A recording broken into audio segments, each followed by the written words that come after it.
Hi guys, thanks for tuning in. Today we're going to take one of our early release Ender 3s, and we've already converted it to direct drive. We're going to pair that with the HeroMe Fan Shroud, the remix version by Teaching Tech, and we're also going to add a BL Touch. Stay tuned.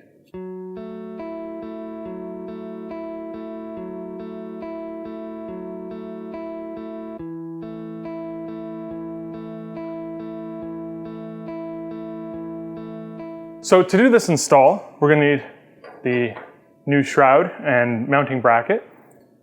There's also, in our case, a bracket that attaches to the base plate here for the BL Touch sensor. We have a genuine BL Touch, and to make our lives easier, we're using the extension cables. And these are the true extension cables. So the little 6-inch pigtail from the BL Touch plugs into these, and then that will lead all the way down into the control box.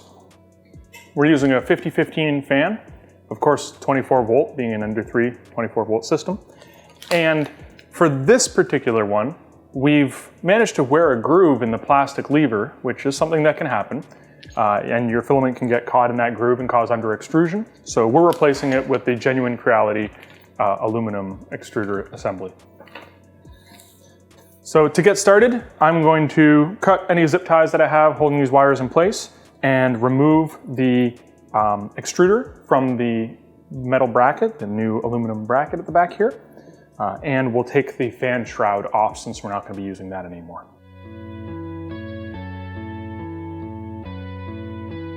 So with the fan shroud removed, there are 4 bolts holding the stock fan in there. That's the cooling fan that blows along the heatsink here. So we'll need to remove those and set them aside.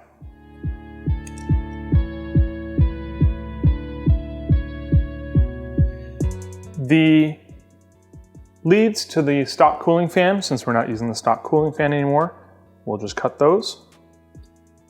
And we'll need to solder those on, or we can crimp on a connector to plug in the 5015 blower here. So there is a small groove in this bracket here. That groove is going to hug this side of the base plate, and we're going to slide it down from the top. Now, it's going to be pretty tight, and that's kind of by design. You may even find it easier to remove this bolt right here to give you a little bit extra clearance. I'm kind of using these 2 screw holes here on the side as a guide. In our case, the BL Touch bracket is going to go there, like this. And then we will bolt through the BL Touch bracket and into the back carriage here.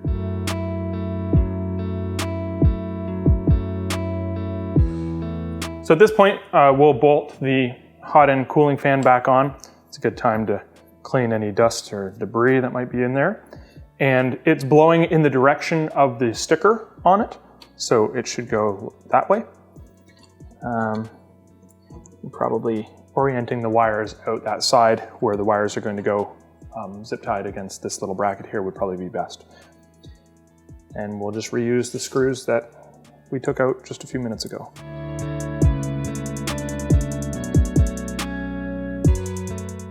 So I guess now's as good a time as any to change the extruder lever assembly off of this.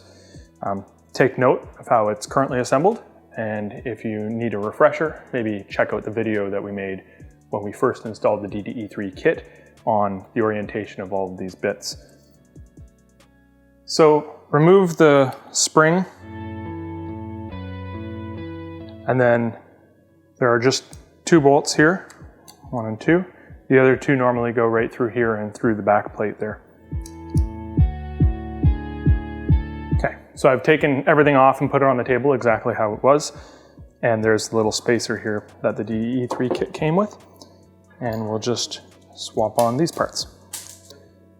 So if the connector is facing to the right, the outlet for the filament will be facing towards you. And we're going to use this recessed screw here to kind of align the bracket with the stepper motor. So place this collar in there. It's like a little bushing so that it doesn't bind when you're tightening that screw. We also have to attach the idler. The idler is just connected with one bolt through the top.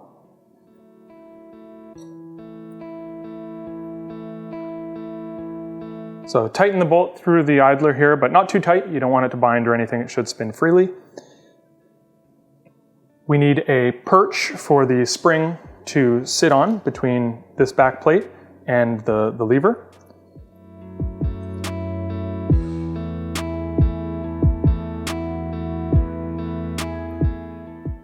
And because we already have a perfectly fine hobbed bolt or toothed gear here, I'm not going to place the brass one in this case.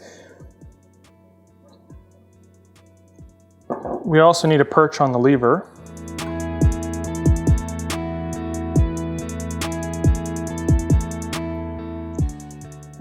So now between those two perches there, the spring is contained, and then we have one more bolt to go through here. That one's a much longer bolt than the rest of them, still an M3, just longer. And you may need to, because we only have that one recessed bolt that's kind of aligning everything right now, you may need to wiggle the entire assembly to line all the holes up between the spacer, the motor, and the extruder assembly. So I forgot to mention that there is a split washer or a lock washer. That needs to go on the bolt before you feed it through the idler. Otherwise, it will bottom out on the bottom of the extruder assembly. Once you have that on there, then bolt it into the lever arm.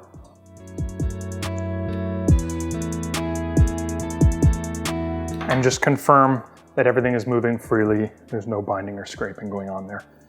And there's a lot of tension with that spring, so we know there'll be a good bite into the filament.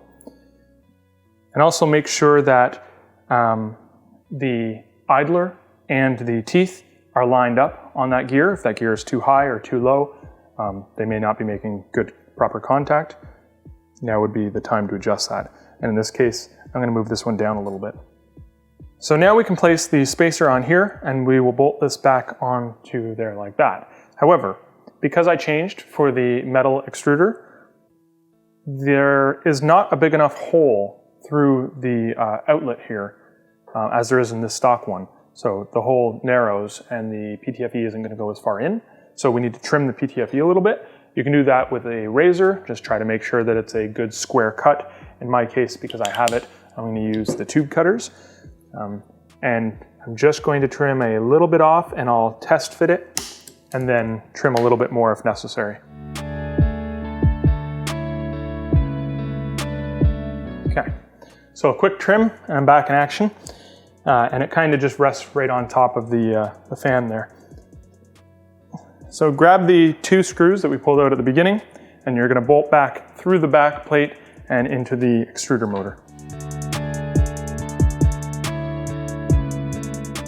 So now we can mount the BL Touch to that bracket. And as I mentioned early on, that we're using the extension cable so that this pigtail will plug right into the extension cable. And we'll be bolting that on the bottom of this little arm like that. So we're going to use the screws and the springs and nuts that are included in the BL Touch kit.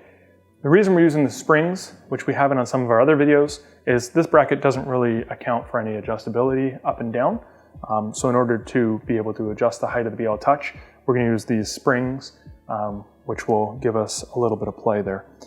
Not sure if bolting up or down is best. I'll probably bolt up, like that. Put the springs on. And then you can put washers, or probably omitting them is fine. And then the really tiny nuts that this thing comes with for these screws.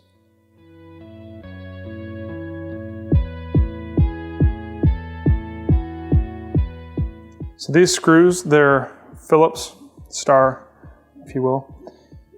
So you'll need to get a standard kind of screwdriver. And I'm going to tighten the screws down quite a bit to make sure there's a lot of pressure on those springs. I don't want the BL Touch to be able to kind of flop around.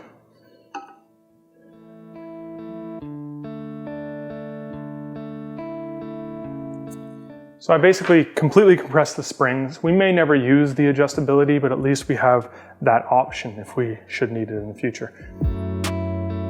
And just so that all the wires are kind of coming up in the same spot, I could feed these up and underneath behind the PTFE tube and out the other side, or you could simply bring them up here and connect them up here.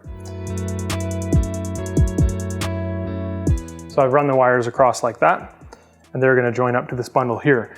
At this point, we may as well connect the leads for the part cooling fan.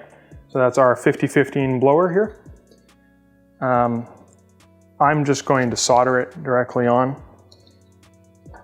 To figure out how much slack I'm going to need for that, we should slide on the fan shroud here. So there are grooves in the base plate for the Hero Me, and this fan shroud has corresponding grooves that we're going to bolt into this base piece. And so we'll slide this up from below, making sure that we're not pinching anything in the process.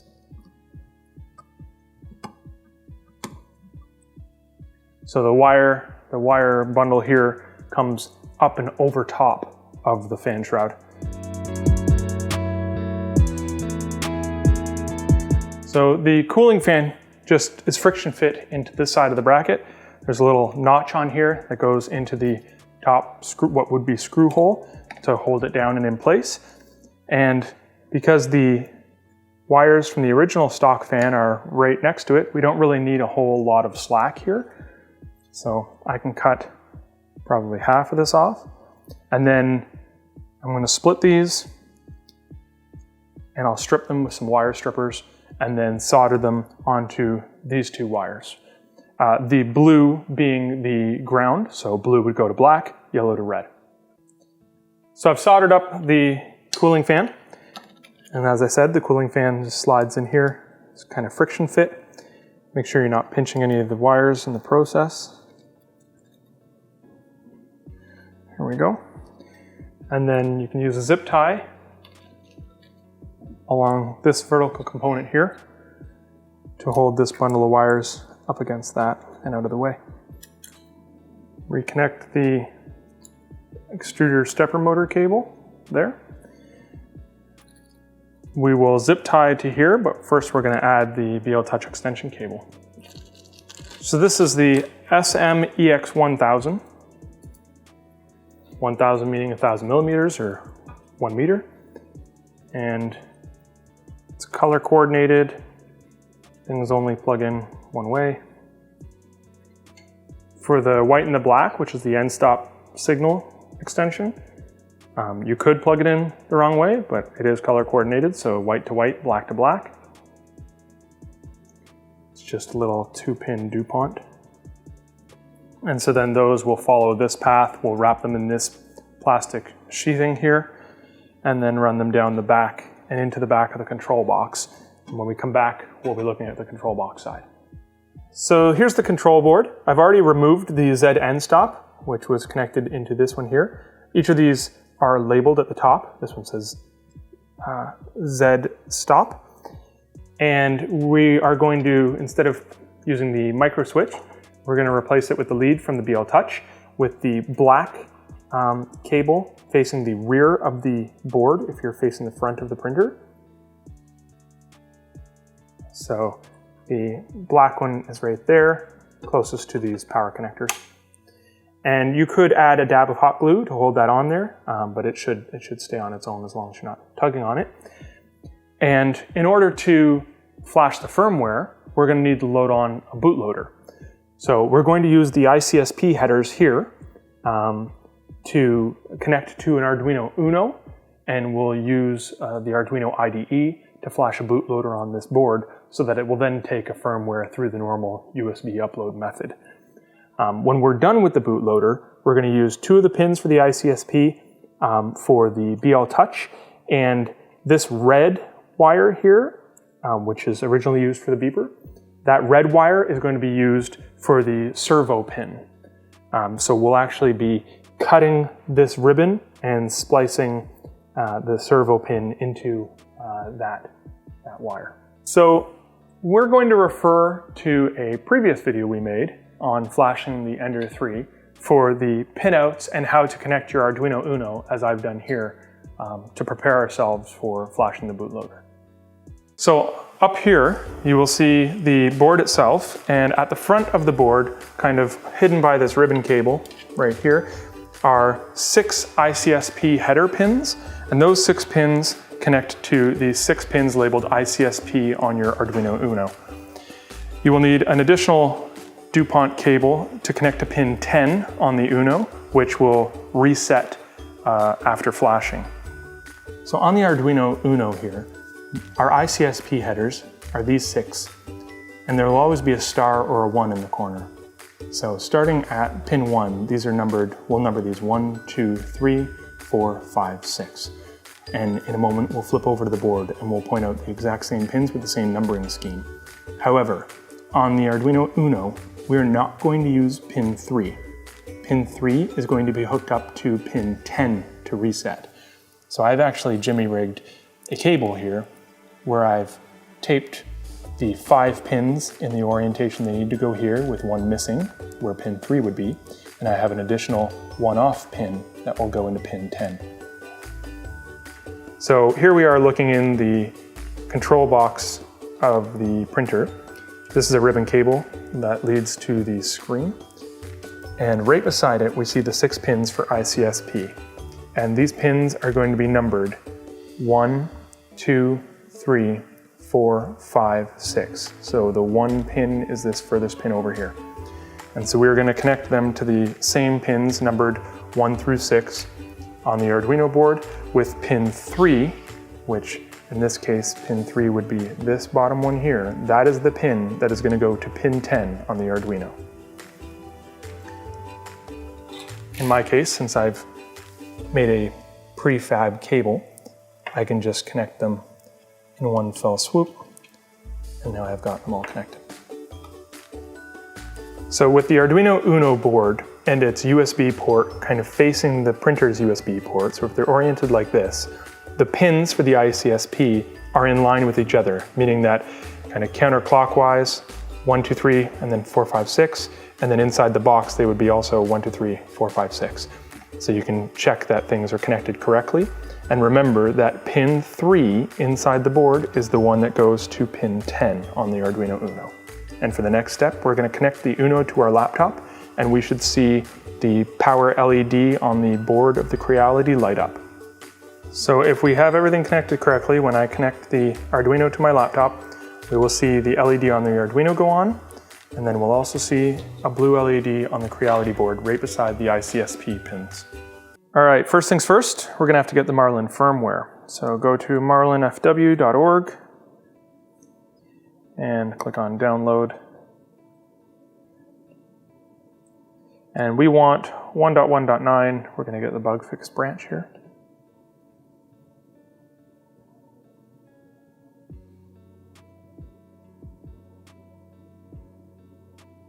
Great. I'm going to take that, and I'm just going to make a new folder in the root of C, and I'll call this Ender 3 firmware. I'm going to paste that into here. There are many ways you can do this. You could just right-click and extract it to a folder, or use 7-zip or something. This will take a little while to extract. Once you have the firmware extracted, we can open that in the Arduino IDE. We're looking for marlin.ini file. And that will take a few minutes to load.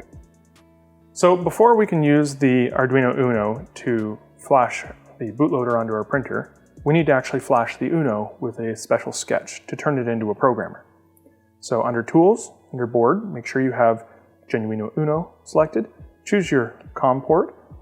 In my case, I should only have one thing connected, so I only have one COM port there. And make sure that you don't have any other programs open like Cura, which will actually bind to that COM port and make this fail. So with those options selected, we're going to open a sketch. It's under the example sketch, and it's called Arduino ISP. That will open a whole new Arduino window, and we are going to flash this sketch onto the Uno. So double check. We've got the board, COM port selected. This should definitely be AVR SPMK2. And then you can just hit the upload arrow here. This will take a few minutes to compile, and then it'll flash your board. You should see some blinking lights on the Uno. Great. So now that that's done, we can use it as a programmer. So let's close this and go back to the Marlin firmware that we already have open. So under Tools, the board that we are flashing is now not the Uno. We're using the Uno in order to flash the board of the printer. The board of the printer is a Sanguino. Now you may not have this in your list. If that's the case, go to Board Manager and search for Sanguino right here. Sanguino, and then you should be able to install the board from here. Then that board will appear in that list for you. So Tools, select Sanguino, and then choose our COM port, which is still COM5, and make sure that the processor is ATmega1284P, 16 megahertz. And then we're going to use an Arduino as ISP, since we're flashing through the Arduino. So Arduino as ISP, and then hit Burn Bootloader. Great. It's done burning the bootloader, and so we can actually disconnect that from our laptop. And if we plug it back in, on the printer screen, we should just see a blue screen. There'll be no Ender logo or anything like that. That's expected. That means that worked as we intended. So as a starting point, we should use one of the example configuration files. So let's just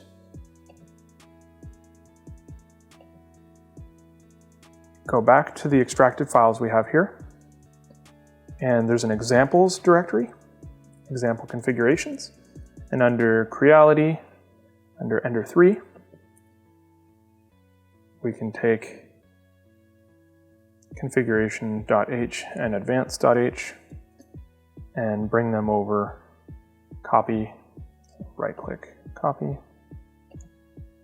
and then paste them back over top of the originals in the main directory here. Yes. Okay. Now if we reopen the firmware, we'll have a appropriate configuration.h and configuration.advanced.h for the Ender 3, with most of the changes that we would need to make already done for us. So under configuration.h, if you scroll down, there'll be a couple comments here about who made this configuration. We're going to turn off the boot screen, turn off custom boot screen, and set a name for it. We can just leave Ender 3, that's fine. So we're going to want to enable the BL Touch in here, and we need to turn on slim menus. So slim, there we go. Define slim LCD menus, uncomment that to activate it. That removes some menu items, but it saves some memory so that we can enable the BL Touch features. And if we look for BL Touch, all we need to do is uncomment this. And right above this, we're going to want to set the servo pin. That's the pin that we're going to wire into the beeper wire. So this is define servo 0_pin to be 27. And I'll make a comment, beeper pin. Okay, so that's for the servo for the BL Touch. We've defined BL Touch. We're also going to want to set the offsets for this particular mount. So 45, 75 for the X, and 10 for the Y. And because the BL Touch is in front and to the left of the hot end, or the nozzle is to the left and it's in front.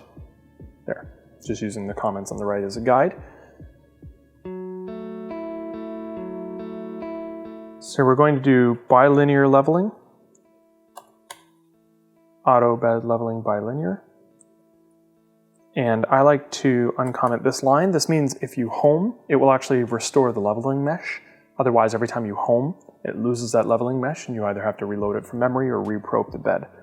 This will help you in case you forget to do that.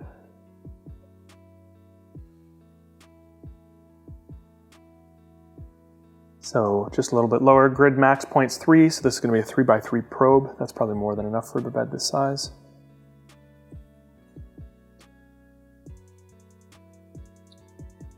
And a little bit further down, Z-Safe homing, we're going to enable this feature.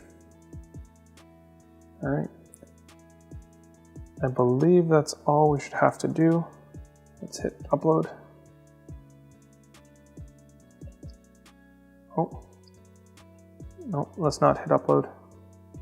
How do I cancel that?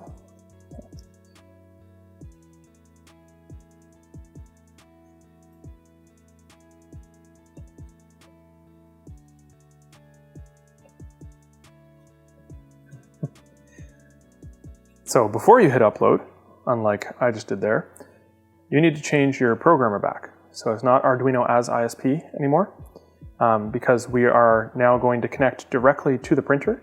So we're going to change this back to AVR ISP MK2, and we're going to change, make sure that this is set to Sanguino, 1284p, still the same COM port, and remove the Arduino Uno from the equation altogether. So now I've removed the Uno, I'm plugged it directly into the printer, and I'm going to hit upload.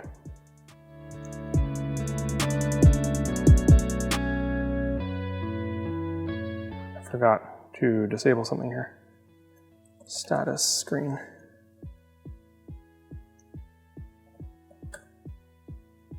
There, line 97. Just like we were commenting out the boot screen stuff, we're going to comment out the custom status screen image, and then hit upload.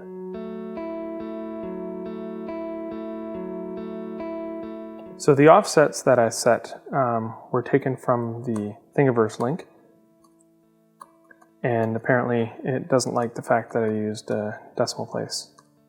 So we'll just change this to 46 and reflash. So as you can see here at the bottom, as it's uploading, it warns us that it's taking up 99% of the space. That's why we trimmed out some of the things like the status screens and the LCD menus, as I mentioned. And don't be alarmed if your upload process and compiling process here takes a lot longer than you see in the video. We usually speed this along for your convenience. So the 3 pins that we're left with, orange, red, and brown, where they connect to the ICSP is not in a row like this. So we need to actually pull them out of this larger connector, and the BL Touch extension cable actually comes with these individual DuPont connectors that will slide on instead. To pull this off, you just need to pry these little black tabs up and away, and then they should just slide out. You can use something like a pin or even the snips here. So once you've got it pried up, it should just slide right out, and then you can slide it into one of these individual ones. It should click and lock in like that. Just do that for the other 2 as well.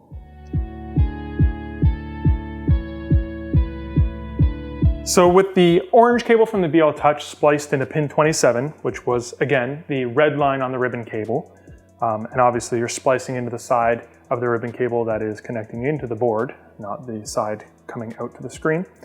We're going to reconnect the fan. It just goes into the slot labeled fan, pretty obvious. And then there's the 3 screws that we undid from the top to bolt it back on.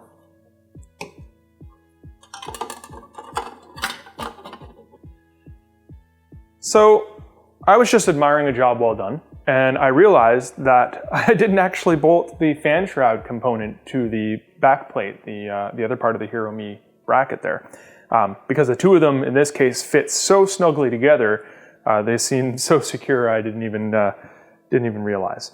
So what we're doing is we're taking the 2 shortest screws off the original stock cooling fan on the sides. So I pulled out all 4 and found which 2 were shortest, and we're going to use those screws to bolt the 2 of them together. Now it gets bolted through here behind the BL Touch on that side, and on the other side it's basically right behind the cooling fan.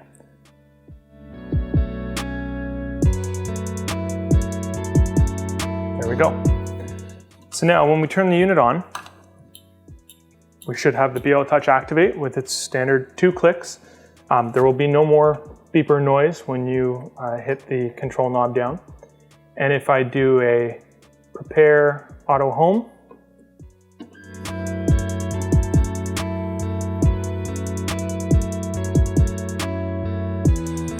so moving to the center is part of Z-Safe homing that we uncommented in the firmware. And in this particular configuration file that we use from the examples directory, the speeds are really slow. So we could actually go and change in the firmware the default feed rates for X, Y, and Z at least to speed this up a little bit. You can also do this by issuing G-code commands via serial if you want to hook up your laptop and send those to the firmware and save them to the EEPROM. So now I would want to go through a Z offset kind of calibration routine to make sure that that value is set appropriately so that when the BL Touch senses the bed, the nozzle actually moves down the corresponding distance. So just so we could get a good shot without any glare, we've propped up the back of the machine. I normally wouldn't recommend doing this, but having said that, preheat the bed to operating temperature, say 60 degrees. In our case, I'm not preheating it. And to set the Z offset, we want to home all axes, which is what we've done here. And then if we go to prepare, move axis, and move the Z, you'll see that it thinks that it's currently at 10. And if we move it down 10,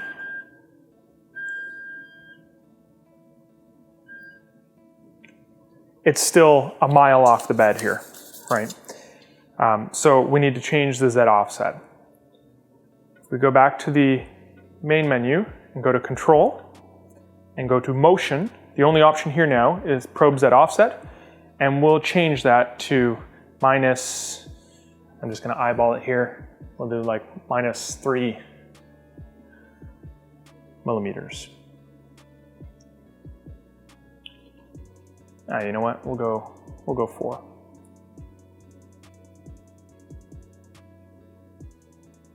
Okay. And so now if I rehome, prepare home auto home,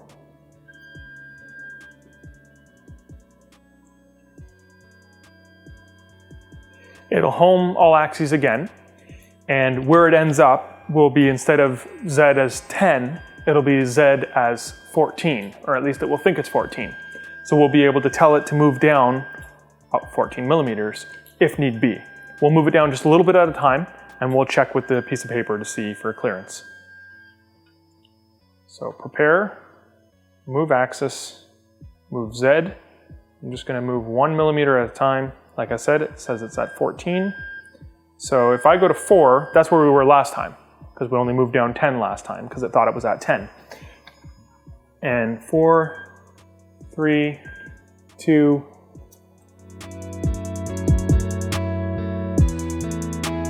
So 2, at 2 millimeters, it's basically touching the bed, and I can slide a piece of paper under. It's pretty tight. So I may go back to the menu, go 0.1 millimeters, and just move it up 0.1.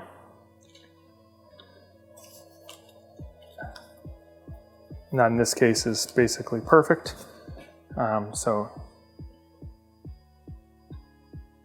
I'm going to take away 2.1 from my offset that I set previously. So back in control, motion, I'm going to take away 2.1 from here, or add in this case. And then just to check, we'll home again. And now when I set it to 0, it should actually be at 0 with just a little bit of drag on the paper.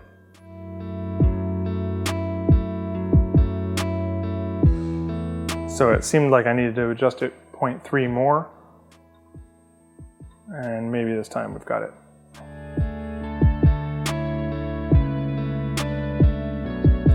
Perfect. So we've just set the Z offset for the BL Touch, but what we want to do is also have our bed relatively level. So you should go through a corner leveling routine as normal with the bed up to temperature. And after doing that, I would suggest going back and double checking your Z offset again. Your bed may have been rather askew when we were setting that initial Z offset, and that could throw off your values. Also worth noting, that skew would be apparent because the nozzle is actually over here and we're probing over here. When in reality, you would want your probe to hit there and then your Z offset to actually be done with the nozzle right where the probe was. So on a small bed like this, any kind of tilt would accentuate the inaccuracy in your Z offset. So corner level, redo the Z offset, and then you're ready to start printing. Hopefully you found that useful. Remember, like and subscribe, and leave a comment down below. Let me know if you have any questions about this or any of the other videos you've seen on the channel. Thanks for watching.